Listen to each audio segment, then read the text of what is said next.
이와 함께 우리 사도신경 전능하사 천지를 만드신 하나님 아버지를 내가 믿사오며 그의 아들 우리 주 예수 그리스도를 믿사오니 여기까지 한 거예요 지금. 네, 그리고 이제 세 번째 줄, 이는 성령으로 잉태하사 동정녀 마리아에게 나시고 하는 이 부분을 제가 하면서 읽은 말씀이 여기 히브리서 4장 14절에서 16절의 말씀입니다. 예수님께서 인간으로 이 땅에 오셨다. 이것을 성육신이라고 말을 합니다. 영어로는 인카네이션이라고 해요. 근데 이거는 기적 중에 기적입니다. 하나님께서 인간이 되셨다. 신적 권위와 위엄을 스스로 내려놓으시고 인간이 되시는, 피조물이 되시는 겸손함으로 우리 가운데 하나님이 찾아오셨다. 이 사실이 얼마나 기적 중의 기적이며 놀라운 복음의 소식인지 모릅니다. 사실 예수님이 우리의 예배의 대상이죠. 근데 우리가 만약 예수님이 이 땅에 오지 않았다라고 한번 생각해 보세요. 우리가 이렇게 예배 드릴 수가 없는 것이죠. 구약처럼 우리는 그렇게 예배 드리고 있을 겁니다. 전부 다 희생의 제물을 뭐라도 하나 준비해서 가지고 오고요. 짐승을 죽이고, 아마 바비큐 좋아하는 사람은 그게 더 좋을지 모르겠어요. 그러나 우리가 매주마다 그렇게 번제물로, 소제로 뭔가를 불태우고 드려서 그 향기로움이 하나님께 상달이 되어지고 그것이 내 죄를 대신하여 죽고 드려져서 내 죄가 사함받은 이런 방식이 아니죠. 예수님께서 단 한 번에 그 스스로가 제물이 되셔서 우리의 대제사장으로 자신을 희생 삼아 십자가 위에서 죽으셨다는 이 사실. 그래서 우리는 이제는 예수님의 이름, 그 권세 믿고 의지하면서 하나님 앞에 나아갈 수 있습니다. 이 길은 누구에게나 열린 복된 길이고 이것은 그렇게 번거롭거나 어렵지 않습니다. 이 세상에 하나님이 계시며 그 하나님께서는 아들 예수 그리스도의 십자가 희생을 통하여서 우리를 사랑하신다는 사실을 증명하셨다 하는 것을 받아들이고, 또 우리가 그 부활의 신비와 축복에 참여하기 원하는 간절한 마음으로 영생의 발걸음을 띄기 원하는 모든 사람들에게 열려있는 축복된 길이 바로 이 신약 성경에서 마련된 예수 그리스도로 인한 놀라운 길인 것입니다. 이 중보자가 어떤 분이냐가 굉장히 중요한데, 오늘 이 성경 우리가 읽은 데에서는 겉으로 보면 두 가지를 말을 하고 있는 것 같습니다. 첫째는 뭐냐면 우리의 연약함을 동정할 수 있는 분이다.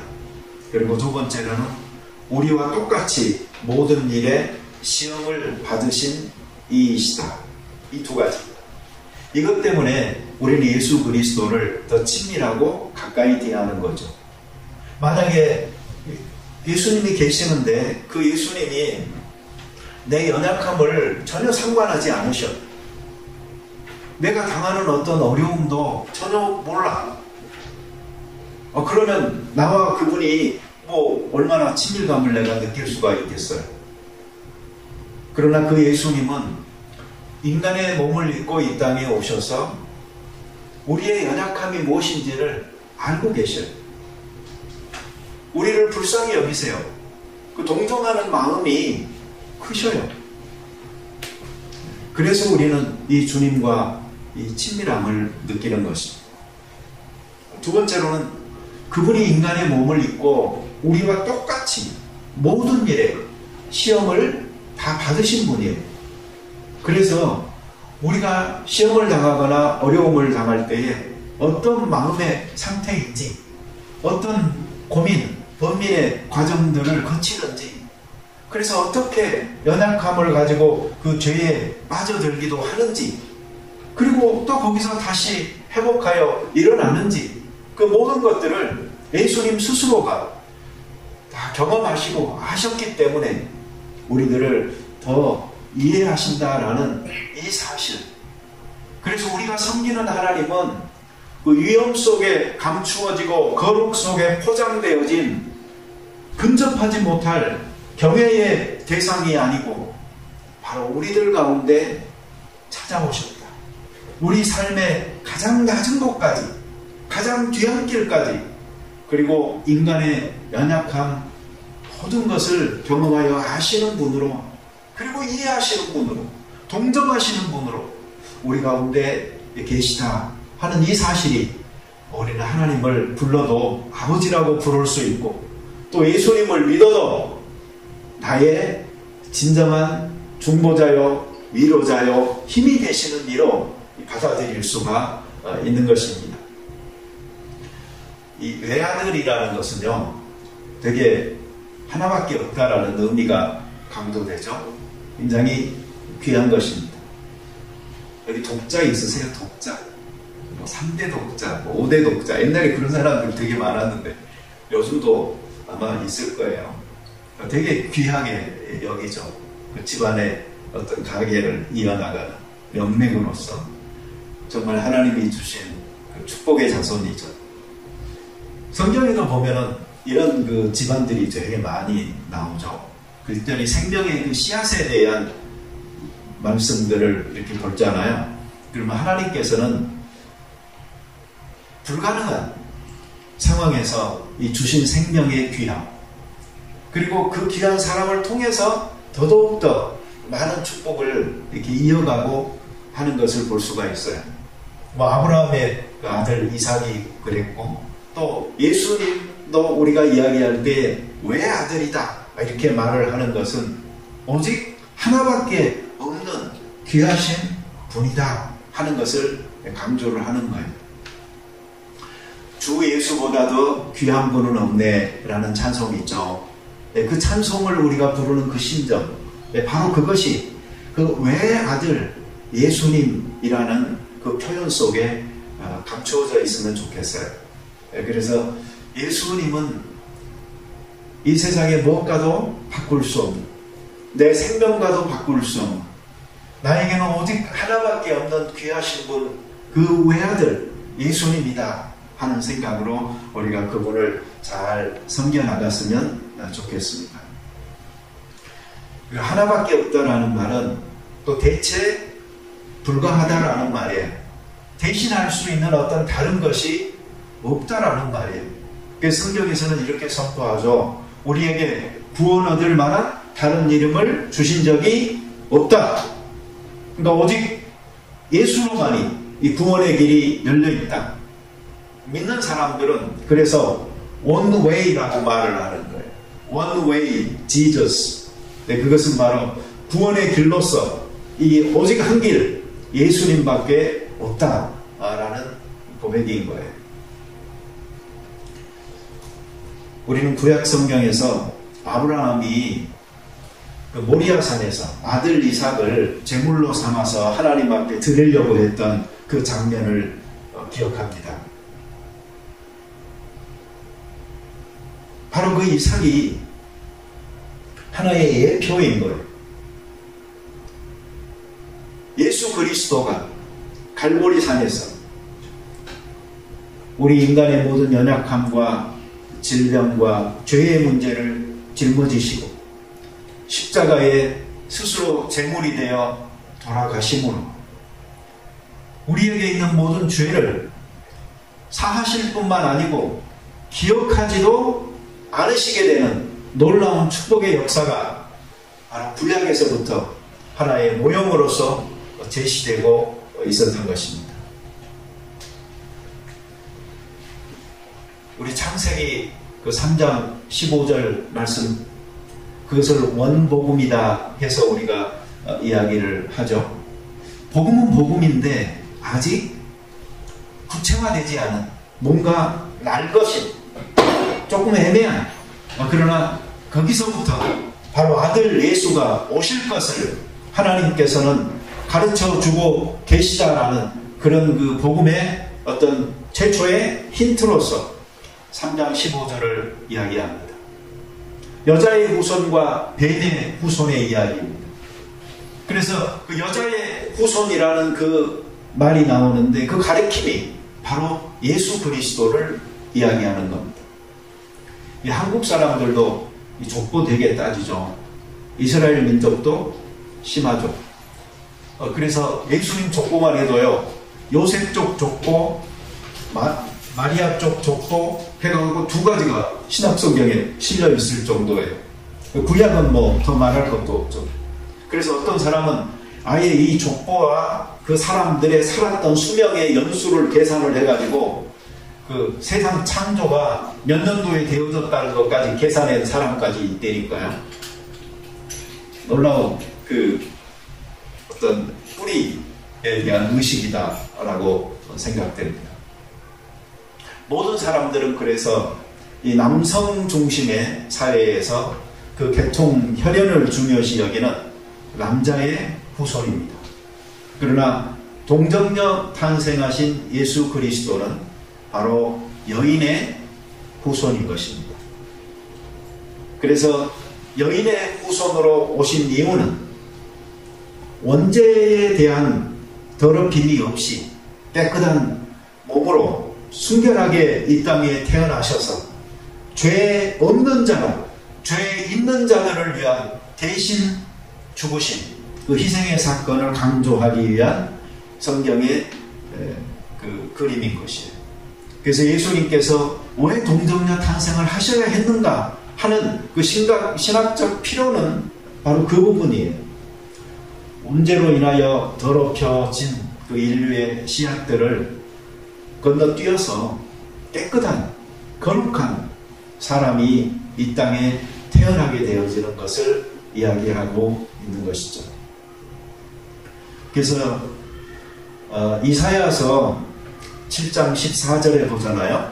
그럼 보라, 처녀가 잉태하여 아들을 낳으리니 그 이름을 임마누엘이라 하라, 이렇게 예언이 되어져 있어요. 이것은 예수님이 태어나기 한 700년 전의 이야기예요. 예수님이 태어나기 700년 전에 이미 보라, 처녀가 잉태하여서 아들을 낳을 것이라고, 그 이름을 임마누엘이라 하라라고 성경에서는 이야기하고 있어요. 그리고 신약 성경의 서두에 보니까 천사가 나타나서 바로 이 예언을 똑같이 이야기합니다. 그 이름을 예수라 하라고, 그리고 임마누엘이라고 하라고, 자기 백성을 죄에서 구원할 자이시라고 이야기하죠. 예수님의 그 동정녀 탄생의 기사를 기록한 복음서는 두 개입니다. 마태복음이 있고 누가복음이 있어요. 근데 마태복음은 요셉을 중심으로 기록이 되어져 있고 누가복음은 마리아를 중심으로 기록이 되어져 있어요. 이 탄생 이야기니까 마리아 쪽을 살펴보면은요, 거기에 보면 그 하나님의 이런 그 놀라운 역사가 어떻게 이루어졌을까 하는 그 해답을 여기서 좀 찾아볼 수 있게 됩니다. 그 1장 28절에 보면요, 가브리엘 천사가 이런 말을 합니다. 은혜 받은 자여 평안할지어다, 주께서 너와 함께 하시도다. 마리아가 놀래가지고 있을 때 이런 말을 하죠. 이러므로 나실 바 거룩한 이는 하나님의 아들이라 일컬을지어다. 예수님의 탄생은 은혜의 소식의 탄생인 거예요. 그리고 하나님께서 함께 하심의 탄생인 것이에요. 그리고 30절에 보면은 성령이 내게 임하시고 지극히 높으신 이의 능력이 너를 덮으니, 바로 성령이 임하시는 탄생이었는데, 난 이 표현이 되게 좀 신기한 것 같아요. 지극히 높으신 이의 능력이 너를 덮는다라는 표현이 있죠. 이게 좀 생소하면서 의미가 깊어요. 하나님의 그 성령의 능력이요, 크잖아요. 네, 그런데 그게 마치 우리를 이불이 덮듯이 온전히 감싸는 거예요.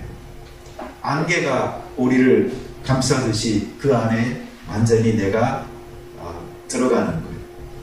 그러한 상황 속에서 하나님께서 남자의 간섭함이 없이 온전하게 여자의 몸 동정녀 마리아에게서 예수가 잉태될 수 있도록 하셔서 이 하나님의 거룩한 아들이 이 땅에 태어나게 하신 사건, 그것이 바로 성육신의 사건입니다. 근데 하나님의 이러한 그 은혜의 여러 장치들 뿐만이 아니고요, 마리아라는 사람의 엄청난 그 믿음, 이게 또 같이 화답을 하여 작동을 하는 거죠. 거기 보면 마리아가 한 말 중에 이런 말이 있어요. 하나님의 모든 말씀은 능하지 못하심이 없습니다 하는 말을 합니다. 즉 가브리엘 천사가 전하고 있는 이것이 바로 하나님의 말씀이다 라고 받아들인 거예요. 이 믿음이 마리아에게 있었던 것이고요. 38절에 보면 주의 여종이오니 말씀대로 내게 이루어지이다 라고 말을 합니다. 엄청난 헌신과 순종인 거예요. 여러분 한번 가만 생각해 보셔요. 아직 처녀예요. 정혼을 했지만 아직 결혼은 안 했어요. 그런데 임신을 하게 돼요.